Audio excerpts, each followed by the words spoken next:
नमस्कार दोस्तों। आज है 11 दिसंबर 2023। निफ्टी ने 21,000 का ऑल टाइम हाई छुआ, जबकि सेंसेक्स 70,000 का लेवल क्रॉस कर गया। यहां पर क्वेश्चन ये खड़ा होता है कि क्या ये लेवल ऊपर की तरफ बढ़ते चले जाएंगे या फिर यहां से हमें किसी तरह का करेक्शन देखने को मिलेगा। आने वाले कुछ महीनों में किस तरह से रह सकती है बाजार की दिशा और दशा, इसी सवाल का जवाब ढूंढने की हम कोशिश करते हैं। तो आइए मेरे साथ कोशिश करिए कि निफ्टी और सेंसेक्स के आने वाले समय में क्या डायरेक्शन रह सकती है, इस सवाल का जवाब जानने की।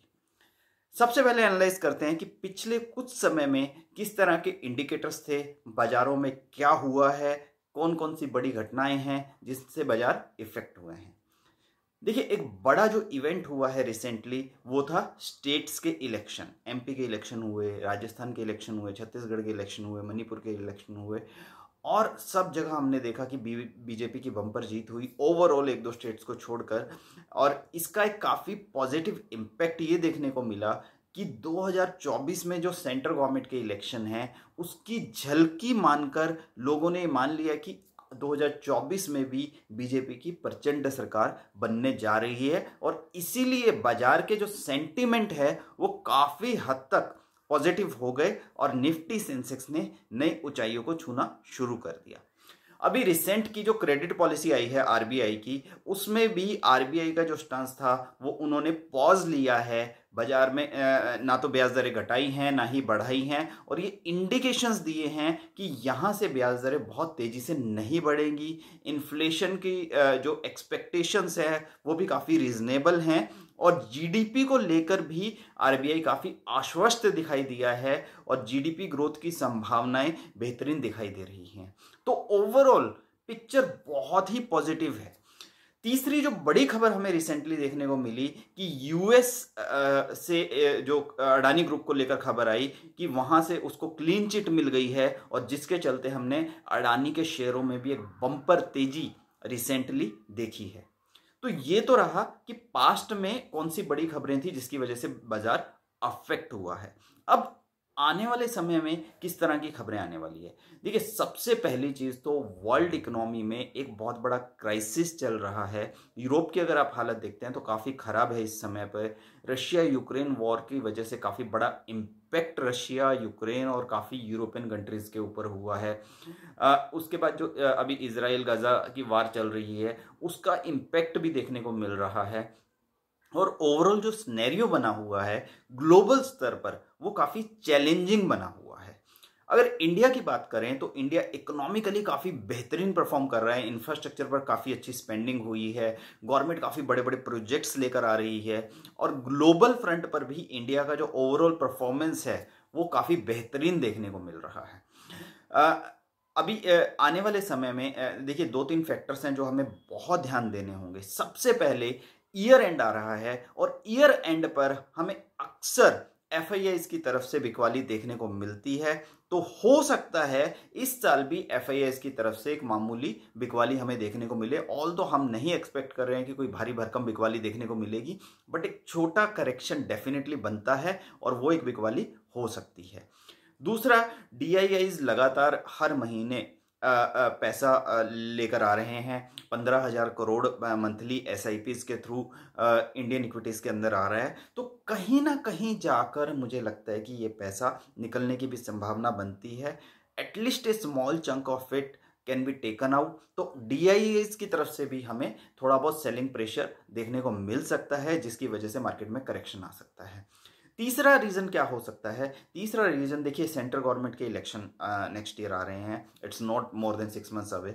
और ओवरऑल अगर आप देखते हैं तो इलेक्शन से पहले मार्केट्स के अंदर एक करेक्शन देखने को मिलता है। ये हिस्ट्री रही है और जब जब इलेक्शन हुए हैं तब तब मार्केट से कुछ पैसा निकला है, चाहे वो पॉलिटिकल पार्टीज ने निकाला हो, चाहे बड़े इन्वेस्टर्स ने निकाला हो, चाहे एफआईआईज ने निकाला हो, बट एक करेक्शन बिफोर इलेक्शन डेफिनेटली देखने को मिलता है। तो संभावनाएं बन रही है कि मार्केट में यहां से एक हमें छोटा शॉर्ट टर्म करेक्शन देखने को मिले और वहां से खरीदारी की अपॉर्चुनिटीज बनेगी।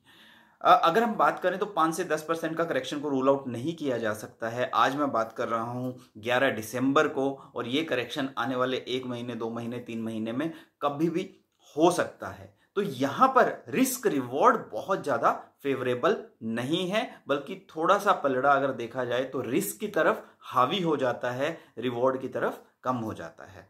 बट स्टेबल गवर्नमेंट की संभावनाएं हैं, इलेक्शन बीजेपी जीत सकती है, तो उसके चलते हम कह सकते हैं कि सेंटीमेंट काफी पॉजिटिव बना हुआ है। देखिए, बाजार चलता है तीन मेजर चीजों पर।